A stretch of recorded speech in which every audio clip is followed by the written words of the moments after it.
Good morning प्यारे बच्चों। आज हम फिफ्थ क्लास में इंग्लिश में लेसन नंबर 3 फ्लाइंग टुगेदर के पेज नंबर 23 एंड 24 को कंप्लीट करेंगे। ये देखिए, इसमें ग्रामर पोर्शन है, तो यहाँ से मैं आपके सामने पढ़ना शुरू करती हूँ। ये क्या लिखा हुआ है? Read the flying. In the evening the geese returned home. They did not notice the net. As they flew into the tree, they were trapped. अब आपने यहाँ पर दो सेंटेंस रीड किए। आपने ये देखा कि यहाँ पर जो ये टू वर्ड्स हैं ये बोल्ड लेटर में लिखे गए हैं। ठीक है, ये देखो इन लिखा हुआ है और ये इनटू, ये ब्लैक डार्क में लिखा हुआ है ना।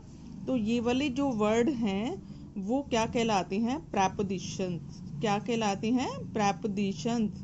तो देखिए आगे पढ़ते हैं हम। In these sentences the words in bold are prepositions. तो ये आपको टू वर्ड्स दिखाई दिए, एक इन और एक इनटू। ये दोनों क्या कहलाएंगे? प्रेपोजिशंस। ऐसे तो ये और भी बहुत सारी हैं, तो उसको हम आगे समझेंगे। जैसे on, at, in, between, upon, under, बहुत सारे वर्ड हैं जो प्रेपोजिशन कहलाते हैं। Here in is the preposition of time.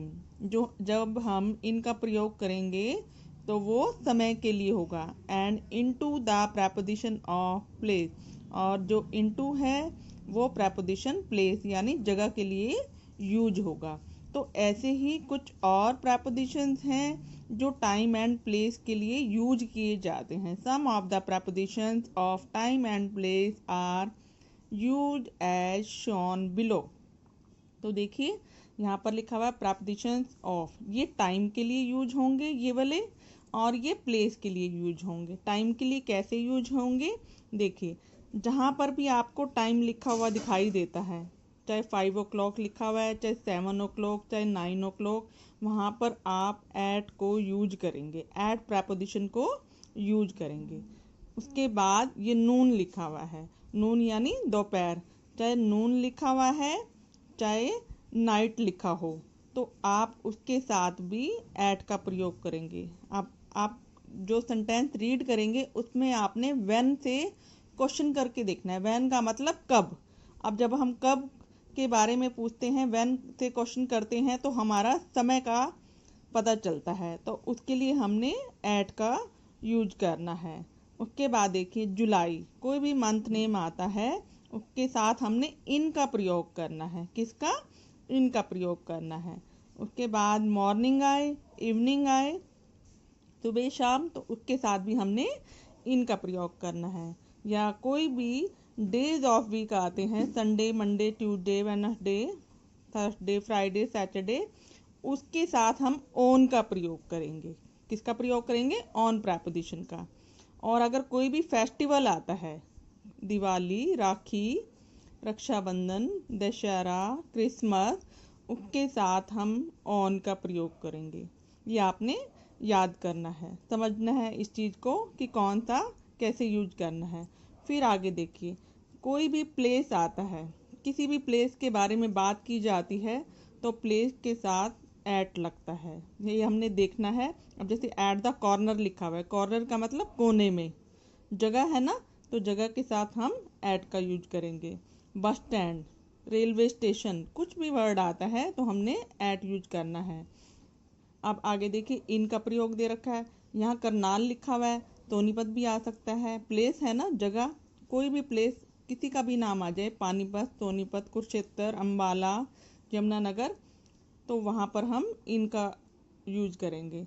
उसके बाद प्लेस, गार्डन भी प्लेस है, तो गार्डन के साथ भी हम इनका यूज करेंगे। अब आगे देखिए, आगे आता है on the wall.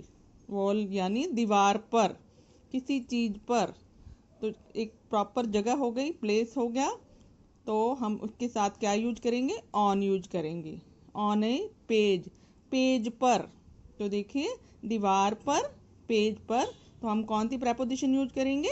On use करेंगे। तो आगे इसके अगले पेज पे कुछ एग्जाम्पल दे रखे हैं, उसके द्वारा आपको बहुत आसानी से ये समझ में आ जाएगा। देखिए मैंने कर रखे हैं, लेकिन मैं आपको इसमें आसानी से समझाऊंगी। Fill in the blanks with suitable prepositions of time and place. हमने बिल्कुल सही प्रपोजिशन इसके अंदर फिल करनी है टाइम और प्लेस को देखकर। ये देखिए first sentence, my birthday fall dash June 10।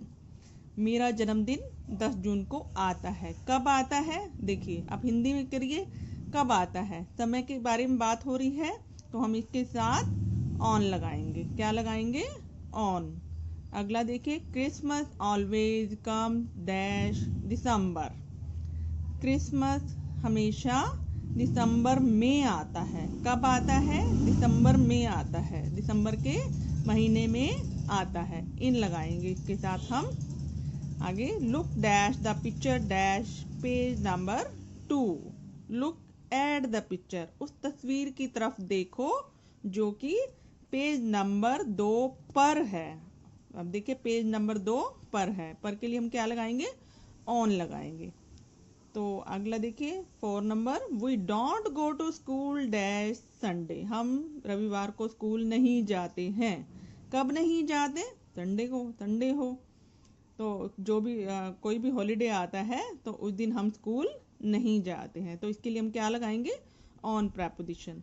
अगला, my uncle leave dash Delhi. मेरे अंकल दिल्ली में रहते हैं। दिल्ली प्लेस, प्लेस के लिए हमने क्या लगाना है? इन लगाना है। अगला देखिए, our school start dash 8:30 AM and closes dash 2:30 PM। अब समय के बारे में बात हो रही है। हमारा स्कूल 8:30 बजे शुरू होता है और 2:30 बजे बंद होता है। तो इसके लिए हम कौन सी प्रपोजिशन लगाएंगे? दोनों में एट लगाएंगे। अगला देखिए, we play carrom dash the evening. हम शाम को कैरम खेलते हैं। We play carrom in the evening. हम शाम को कैरम खेलते हैं। There was a big crowd dash the platform dash the railway station.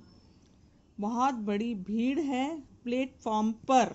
On the platform आएगा यहाँ पर, प्लेटफॉर्म पर के लिए जगह प्लेस है ना, और रेलवे स्टेशन पर एट द रेलवे स्टेशन। अगला देखिए, I took off my clothes and jumped dash the pond। मैंने अपने कपड़े उतारे और तालाब में कूद गया।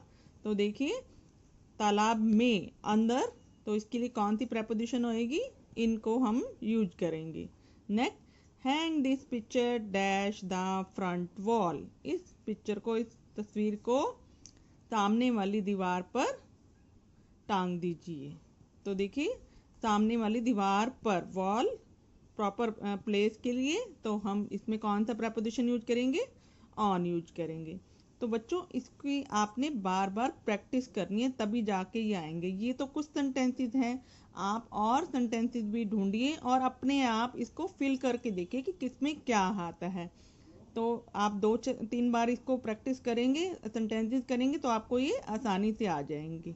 तो उसके बाद अगला हमारा क्वेश्चन है, look at the following sentences. The statements given in inverted commas are the words spoken by someone. आपके सामने 3 सेंटेंसेस दे रखे हैं, हम इसको पढ़ते हैं तो उसके बाद हम देखते हैं इसमें हमने क्या करना है। ये देखिए, do you see that creeper, he said to them. अगला देखिए, why must we destroy it, और देखिए यहाँ पर क्वेश्चन मार्क लगा हुआ है। उसके बाद आस्क्ड द गीज इन सरप्राइज। अगला देखिए, डोंट मेक अ फस now said the wise old bird. अपने 3 सेंटेंसेस यहाँ पर देखे। अब आगे देखिए, पुट इन्वर्टेड कॉमाज। ये देखिए, ये इन्वर्टेड कॉमाज कहलाती है। ये आपको 2 कॉमाज दिखाई दे रहे हैं, 2 इस तरफ हैं, 2 इस तरफ हैं। इसको हम क्या बोलते हैं? Inverted commas. क्या बोलते हैं? Inverted commas. और इसको क्या बोलते हैं? ये छोटा सा कॉमा दिख रहा है आपको, इसको बोलते हैं comma. And comma in the sentences given below and write the sentences in your notebook. अभी आपने यहाँ पर 3 सेंटेंसेस देखे। देखिए, जो कोई व्यक्ति किसी दूसरे से बात कर रहा है उसके साथ जो बात की जा रही है उसको हमने इन्वर्टेड कोमा में रखना है। जैसे उसने बात कही, do you see that creeper, क्या तुमने वो बेल देखी है, तो इसको हमने इन्वर्टेड कोमा में रखना है। ये हमने ध्यान रखना है। हमारे पास सिंपल सेंटेंस होगा, हमने इन्वर्टेड कोमा और कोमा को यूज करना है। अब इसमें देखिए, why must we destroy it, हम इसे क्यों नष्ट करें। जो बात कही गई है उसको हमने इन्वर्टेड कोमा में यूज करना है। अगला देखिए, don't make a first now, इसमें भी इन्वर्टेड कोमा लगाया हुआ है। जहाँ पर क्वेश्चन मार्क है क्वेश्चन मार्क लगाना है, जहाँ अफर्मेटिव सेंटेंस है वहाँ हमने कोमा लगाना है, ठीक। और जहाँ पर भी कैपिटल लेटर लिखना है वो भी हमने ध्यान देना है। आगे देखिए, एग्जाम्पल आपके सामने है, the teacher said open your book. ये देखिए एक सिंपल सेंटेंस दे रखा है, इसको हमने इन्वर्टेड कोमा कोमा में यूज करना है। वो कैसे करना है, जिसने बात कही, टीचर ने कहा, द टीचर सेड आपने लिख दिया। अब सेड के बाद आपने कोमा लगाना है, इन्वर्टेड कोमा लगाना है, और उसके बाद जो वर्ड्स उसने कहे उसको हमने इन्वर्टेड कोमा में बंद करना है, और जो फर्स्ट लेटर है उसको हमने कैपिटल लिखना है। अब यहाँ ओ स्मॉल में लिखा हुआ है, यहाँ हम कैपिटल में लिखेंगे। Open your book, inverted coma लगाया और फुल स्टॉप भी जरूर लगाना है, ठीक। ये आपको क्लियर हो गया फर्स्ट। अगला देखिए example, the doctor said to me take a glass of milk daily. The doctor said to me, doctor ने मुझसे कहा। यहाँ तक आपने वैसे का वैसे लिखा, फिर आप क्या कौन सी बात कही, take a glass of milk daily, दूध का एक गिलास प्रतिदिन आपने लेना है, मुझसे कहा उसने।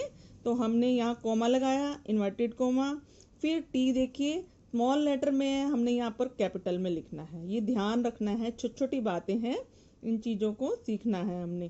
Take a glass of milk daily, inverted comma से बंद किया और फुल स्टॉप लगाया। ये हमारा नया सेंटेंस बन गया। अगला देखिए, let us make salad said Dinesh to his friend. अब यहाँ देखिए, जिसने बात कही वो लास्ट में उसके वर्ड्स लिखे हुए हैं, तो जो बात कही गई है, जो सेंटेंस कहा गया है उसको हमने पहले लिखा। लेट अस मेक सैलड, हमने इन्वर्टेड कोमा स्टार्टिंग से ही किया, क्योंकि जो बात कही गई है वो हमने यहाँ पर लिखना है। Inverted coma, late us make salad, inverted coma बंद, और नीचे कोमा, सेड दिनेश। ये देखिए किसी का जब नाम आता है तो वो कैपिटल में ही आएगा। यहाँ पर अगर स्मॉल है तो नेम है वो कैपिटल में ही, Dinesh to his friend, full stop. ये भी आपको समझ में आ गया। अगले देखिए, my father said you must think before you speak. देखिए बिल्कुल एक ही उसमें सेंटेंस में लिखा हुआ है, हमने ध्यान देना है कि कहाँ पर हमने इन्वर्टेड कोमा और कोमा लगाने हैं। माई फादर सेड, अब देखिए मेरे पिताजी ने कहा, क्या बात कही वो हमने इन्वर्टेड कोमा में रखनी है। Comma, inverted comma start, you must, you यहाँ पर देखिए वाई स्मॉल है, हमने कैपिटल में लिखना है। You must think before you speak, inverted comma and full stop. ये भी आपको क्लियर हो गया। अगला देखिए, don't play in the sun said my mother. अब देखिए मेरी मदर ने कहा कि धूप में मत खेलो। जो बात कही है वो आगे आई है तो आप आगे लिख दीजिए, इन्वर्टेड कोमा से शुरू कीजिए। Don't play in the sun, inverted comma, comma, said my mother. ये आपको क्लियर हो गया। ये भी आपको सारे 5 सेंटेंसेस अच्छी तरह से समझ में आ गए होंगे। आगे 3 और दे रखे हैं, उसकी भी हम प्रैक्टिस कर लेते हैं। My father said to me let's go for a walk.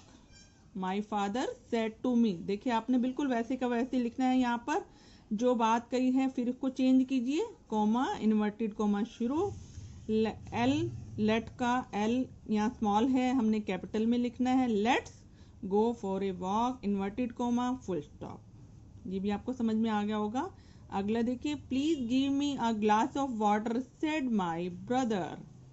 Please give me a glass of water, देखिए प्लीज आप रिक्वेस्ट कर रहे हैं किसी से, तो इन्वर्टेड कोमा से स्टार्ट किया, प्लीज के बाद comma, give me a glass of water, inverted comma, comma, said my brother.